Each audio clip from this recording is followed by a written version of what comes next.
দেখুন সার্ভিং করে সার্ভ করে দিয়েছি, কি দারুণ কালারটা এসছে। 2 টেবিল চামচ দই দিয়েছি, মিট মশলা 1 চামচ, গোলমরিচের গুঁড়ো 1/2 চামচ, লাল লঙ্কার গুঁড়ো 1 চামচ, লবণ 1 চামচ, জিরে আছে 1 চামচ, হলুদ গুঁড়ো 1 চামচ, ধনিয়া গুঁড়ো 1 টেবিল চামচ, আদা রসুনের পেস্ট 2 টেবিল চামচ। ম্যারিনেট করবো।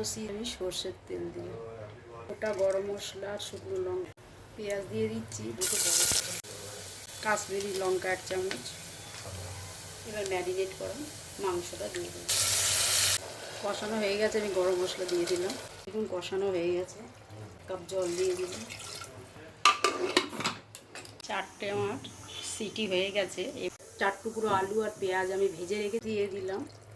পেঁয়াজ বেরেস্তাটা আর আলু 1 চামচ আর ধনে গুঁড়ো দিলাম, মশলা অ্যাড করে দিলাম। আমার মশলা সব দেওয়া হয়ে গেল, জলটা অ্যাড করে দিলাম।